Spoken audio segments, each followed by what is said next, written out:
নমস্কার বন্ধুরা, আড্ডা গল্পের আরও একটি নতুন সত্যি ভূতের ঘটনায় আপনাদেরকে স্বাগত জানাই।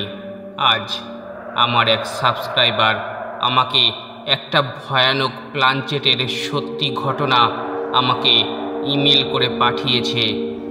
ঘটনাটি তার ভাষায় আমি নিজের মতো করে তুলে ধরার চেষ্টা করলাম। ভালো লাগলে অবশ্যই চ্যানেলটি সাবস্ক্রাইব করে আমাদের পাশে থাকবেন, আর ভালো না লাগলে অবশ্যই একটি ডিসলাইক দিয়ে বুঝিয়ে দেবেন গল্পটি আপনাদের মনোপুত ছিল না। তাহলে শুনতে থাকুন আজকের সত্যি ভূতের ঘটনা, প্লানচেট।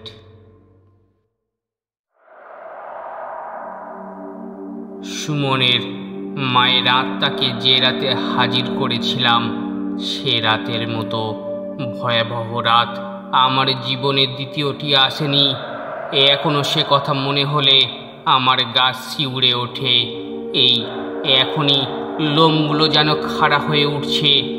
13ই জুন 2009 সাল, তারিখটা আমার স্পষ্ট মনে আছে।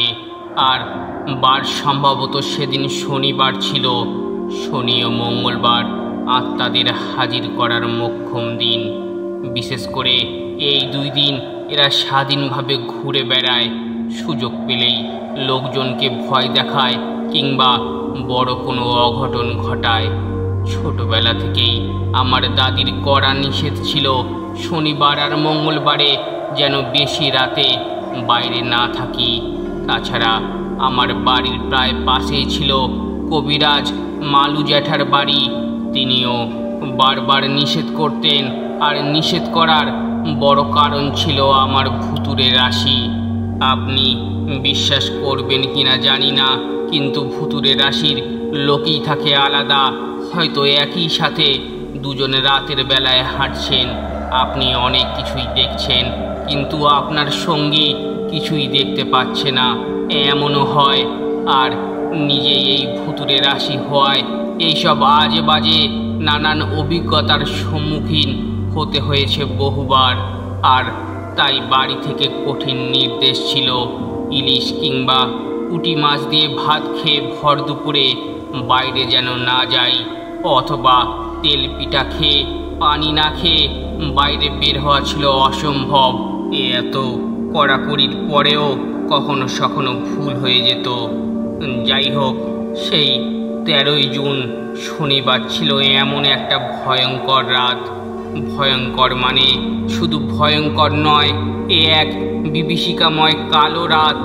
ঠিক সেদিন থেকে 1 বছর আগে সুমনের মা সুমনের বাপের উপর রাগ করে বিষ খেয়ে মরেছিল। সন্ধ্যার সময় বাড়ি থেকে বের হয়ে গিয়েছিল, আর সারা রাত বাড়ি আসেনি। পরের দিন নুরুর পুকুরের পাশের এক জমিতে পড়েছিল মহিলার নীল হয়ে যাওয়া লাশ।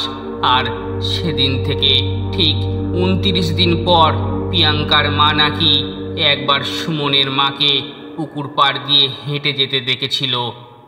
যাই হোক, সুমনের মা বিষ খেয়ে মারা যাবার 43 দিনের দিন সুমনের বাবা নতুন একটা বউ নিয়ে এলো। কিন্তু সেই নতুন বউ যে সংসারের শান্তির কাল হয়ে যাবে তা সুমনের বাপ ভাবতেও পারেনি। প্রথম কদিন ভালোই চলল, তারপর শুরু হলো নতুন বইয়ের আসল চেহারা প্রদর্শন। ছোট্ট সুমনটা তখন কেবল 6-7 বছরের, কিন্তু ওই বাচ্চা ছেলেটার সাথে সৎমা নানাভাবে অত্যাচার করা শুরু করলো। সৎমায়ের আচরণে ক্ষুব্ধ সুমন অভিমান করে বাড়ির বাইরের তাল গাছগুলোর নিচে গিয়ে বসে থাকতো। আর তেমনই একদিন ভর দুপুরবেলা সুমন তাল গাছের নিচে বসে আছে। এমন সময় পশ্চিমের বাগানটার কাছ দিয়ে ওর আপন মাকে আসতে দেখলো। মাকে দেখে আনন্দে আটখানা সুমন কিছু দূর দৌড়ে গিয়ে মাকে জড়িয়ে ধরে সৎমা আর বাবার বিরুদ্ধে হাজারো অভিযোগ এনে একে একে তুলে ধরল। কিভাবে তার নতুন মা তার সাথে খারাপ ব্যবহার করে, কিভাবে বাবার আদর করে না, সব কথা। ছোট্ট সুমনের কথা শুনে ওর হারিয়ে যাওয়া মা নাকি কেঁদে ফেলল, আর সুমনকে বলেছিল, যা বাপ, বাড়ি যা, আমি একটু পরেই আসছি। মা খুশি সুমন দৌড়ে বাড়িতে এসে সবাইকে ডেকে ডেকে মায়ের সাথে দেখা হওয়ার কথা বলল, কিন্তু কেউ ওর কথায় কর্ণপাত করল না। আমার কাছে এসে আমাকে জাপটে ধরে বলল, ও কাকা, আমি না মাকে দেখেছি। ওকে আমি কাছে বসিয়ে খুঁটিয়ে খুঁটিয়ে সব জিজ্ঞাসা করলাম, কি দেখেছিস, কিভাবে দেখেছিস, আর কি কি কথা হয়েছে, সব কিছু। 7 বছরের ছোট্ট সুমন গটগট করে সব কথা বলে গেল। আমি ওর কথা পুরোপুরি বিশ্বাস না করলেও একেবারে উড়িয়ে দিলাম না। এমনকি ছোট্ট সুমনকেও কিছু বললাম না। থাক না বেচারা, মায়ের ফিরে আসার সান্ত্বনা নিয়ে তাও যদি একটু ভালো থাকে। সেদিন সন্ধ্যা থেকে শুরু হয়েছিল উৎপাত। সুমনের নতুন মা যেখানেই যাক সেখানেই ভয় দেখাতো। এমনকি একবার তো কাঁচা পায়খানার মধ্যে উপুর করে পুঁতে ফেলতেও চেয়েছিল। ভাগ্যিস সেদিন হুজুরের বউ পায়খানা ভাঙার শব্দে এগিয়ে এসেছিল, তা না হলে সেদিনই সৎমায়ের কেল্লা ফতে। তারপর থেকে সৎমা একা একা কলপারে যেত না। কিন্তু কদিন আর এভাবে থাকা যায়? ভয়ে ভয়ে মহিলাটা বাপের বাড়ি চলে গেল কয়েকদিনের জন্য। আর সেই কয়েকদিন আর কেউ কিছু দেখল না। সুমনের সৎমা কবিরাজের কাছ থেকে তেল, মাদুলি, পানি পড়া প্রভৃতি নিয়ে কয়েকদিন পর আবার এই বাড়িতে ফিরে এলো। আর কবিরাজের উপর দৃঢ় ভরসায় সব কিছুকে তুচ্ছ জ্ঞান করা শুরু করলো। কিন্তু কথায় আছে, পিপিলিকার পাখা গজায় মরিবার তরে। একদিন এই নব্য পাখনাযুক্ত মহিলারও শেষ দিন চলে এলো। সুমনের সৎমা এ বাড়িতে এলেও প্রায় মাসখানেক আর কিছুই দেখলেন না। ভাবলেন সব কিছু স্বাভাবিক হয়ে গেছে। কিন্তু 1 মাস পর থেকে শুরু হলো নতুন উপদ্রব। রাত বিরতে হঠাৎ করে ঘরের বাইরে গরুর হেঁটে চলার শব্দ পাওয়া গেল। কখনো খুব কাছ থেকে কেউ যেন ফিসফিস করে কিছু বলছে এমন শোনা যেত।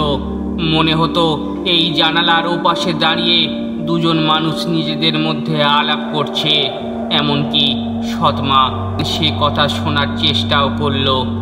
জানালার সাথে কান পেতে থাকলো, কিন্তু কিছু বুঝতে পারল না, বরং ফিসফিসানির শব্দ শোনা যেত শুধু। এভাবে চলতে চলতে একদিন ঝড় বাতাস ছাড়াই সৎমায়ের গায়ের উপর আম গাছের ডাল ভেঙে পড়তে পড়তে বেঁচে গেল। তারপর একদিন দুপুরবেলায় হঠাৎ করে বাড়ির পাশের আম গাছটা কেউ একজন যেন জোরে জোরে ঝাঁকাতে শুরু করলো।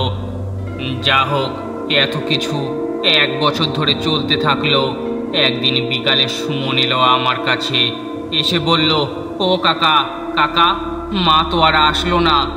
আমি ওকে কোনো উত্তর দিতে পারলাম না, শুধু বললাম, দূর বেটা, এত ভাবছিস কেন, আমি আছি না।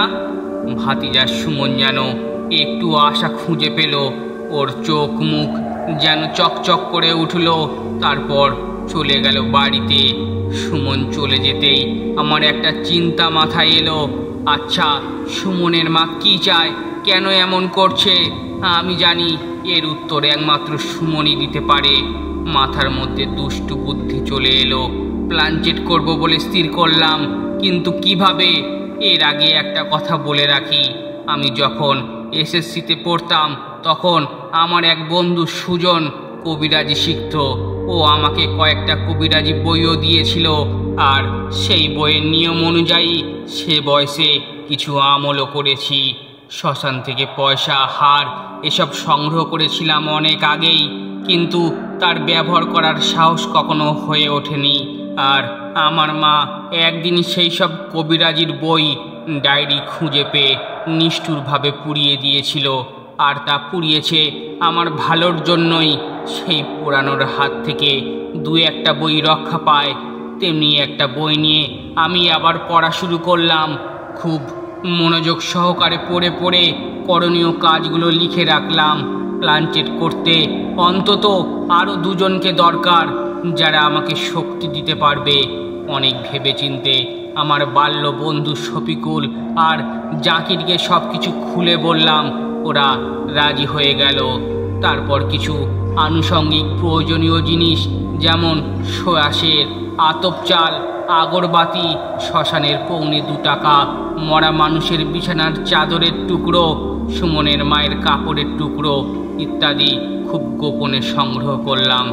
তারপর এলো সেই কাঙ্ক্ষিত রাত, 13ই জুন 2009 সাল, শনিবার, ঘুটঘুটে কালো এক রাত। আমরা কজন রাত 12টা নাগাদ জাকিরের ঘরে বসলাম। জাকিরের বাড়িতে লাঞ্চের সময় সেদিন কি ঘটনা ঘটেছিল জানতে হলে আমাদের চ্যানেলকে সাবস্ক্রাইব করে রাখুন। দ্বিতীয় ভাগটি খুবই শীঘ্রই আসছে। ধন্যবাদ।